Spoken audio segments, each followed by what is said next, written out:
The Lakers just cannot catch a break when it comes to injuries. So Mike Trudell and many others have reported Lakers injury update from the team. Lakers forward Rui Hachimura underwent a procedure today to repair a nasal fracture that occurred during the Lakers vs. Mavs game on November 22nd. Hachimura will be reevaluated by team doctors in approximately 1 week. So Rui Hachimura, he is officially out for minimum a week. It'll probably be longer than that. It'll probably be closer to 2 weeks. No, the Lakers are getting thinner and thinner out on the perimeter and their wing depth, right? Rui Hachimura, he hasn't had as much opportunity as I would like this season, but even in the limited opportunities and moments that he's had, he's been very good for the Lakers, right? He's been aggressive. You see the improvements and the strides. He was working with LeBron James all offseason, and you've seen that translate in many ways on the basketball court. Obviously, this is a guy that can absolutely go get you a bucket, good size, good strength. He's not great defensively against like the twitchier wing players. He can't really lateral quickness that you have with like a Jared Vanderbilt and stuff, but he's great at defending just bigger, stronger guys. He's great at defending at the power forward position. That's one of the reasons why he doesn't get as much playing time as I and many others would like, is because it's kind of hard to play him at the 3. You can't really play him at the 2 or anything like that. Even if you go positionless, it's still, you only have so many defensive targets for him to defend, but it's still a guy with size that can rebound, that can just go get a bucket, right? I've talked heavily how I want to see the Lakers actually run some actions for him, right? Like there's so many times where our offense is just stagnant and they just have Rui like spot up at the 3-point line. And it's like, dude, this guy is, a 55% 2-point shot. Run some sets for him, run some actions, call his number, put him on the block, let him establish position and let him go to work, or just give him the basketball and let him go make a play, right? Let him get to his spots on his own. We've seen what he's been able to do, but now it's like, well, now you don't have a Jared Vanderbilt. Now you don't have Rui Hachimura, two of like our big key guys that we were looking forward to having just a really great season for us this year. Jared Vanderbilt, obviously there's questions about his offensive production, but he's been working on his shot all offseason.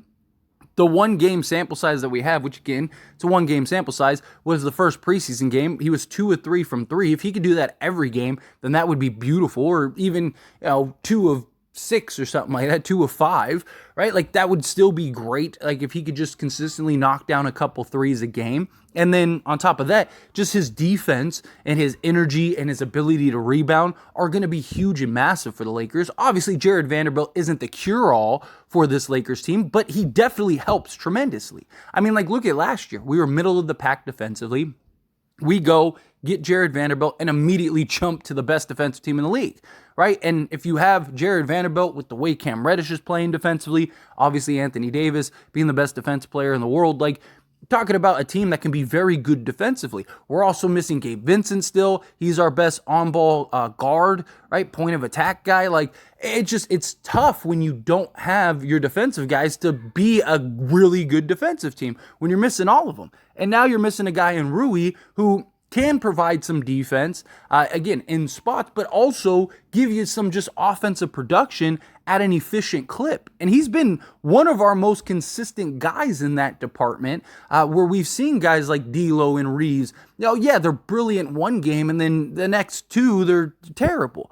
And it's just this roller coaster ride with a lot of our guys in their offensive production. But Rui, whether he's playing 10 minutes or he's playing 30 minutes, he's giving you great production in that time. He's giving you some offense, again, being aggressive, being physical, right? Driving to the hoop, not settling. All of those things I love to see. His connection with LeBron, we have seen that connection, which is just great, right? Like he's making the cuts, LeBron's finding him.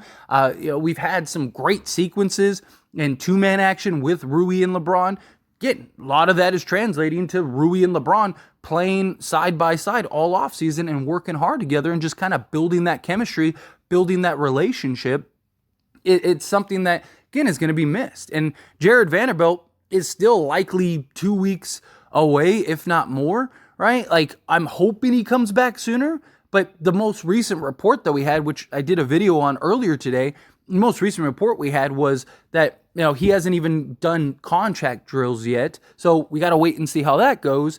And it's like, come on, man. Can we just get this team healthy? Can we get this team like right and together?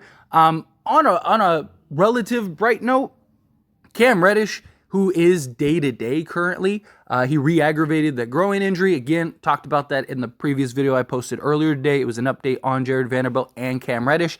We did get some news for the injury report for tomorrow's game against the Cleveland Cavaliers.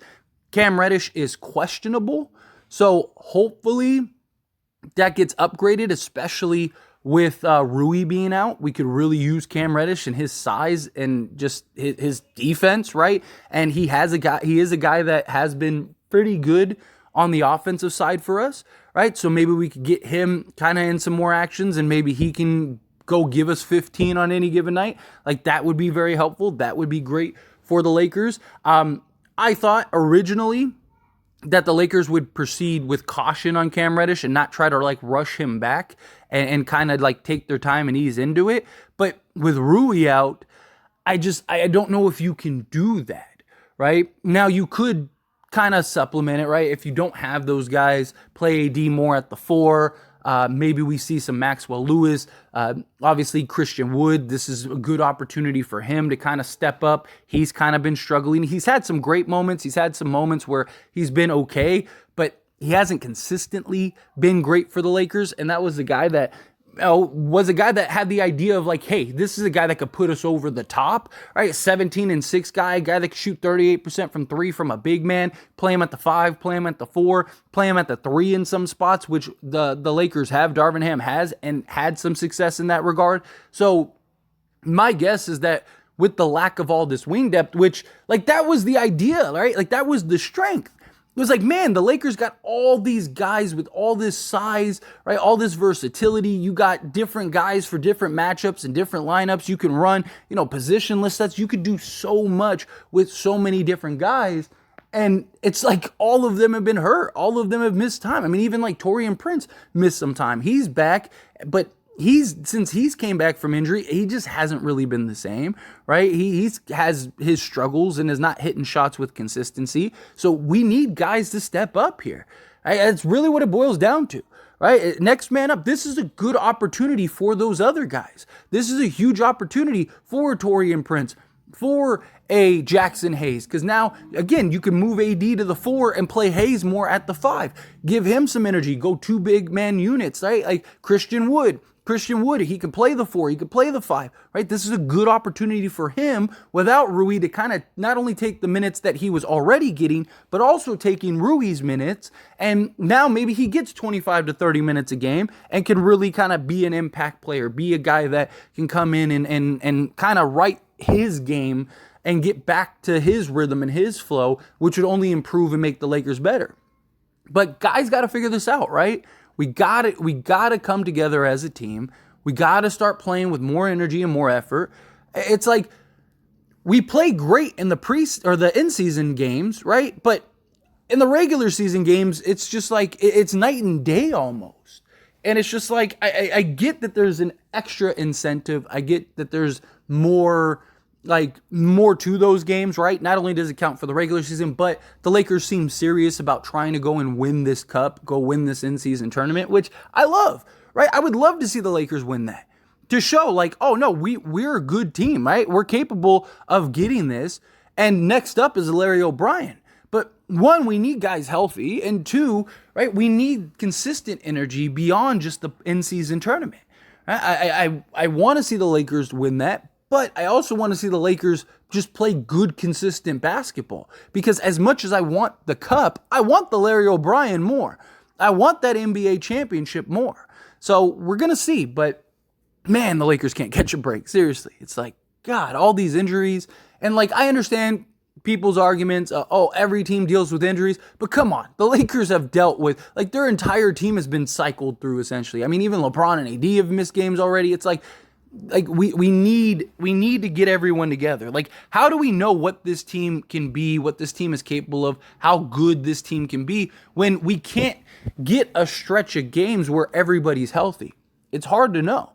But anyway, as always, this is a discussion, so I pass the question on you. Let me know your thoughts and opinions down in the comments below. What do you think of this news? How do you feel? Obviously, it's frustrating, but again, let me know your thoughts and opinions down in the comments below. That being said, if you haven't liked this video, hit that like button. Helps me out a lot. Lets me know you enjoy these types of videos, and I truly appreciate it. If you're not subscribed to the channel, hit that subscribe button. Turn on the bell notifications. Appreciate you all. See you in the next one. Thank you.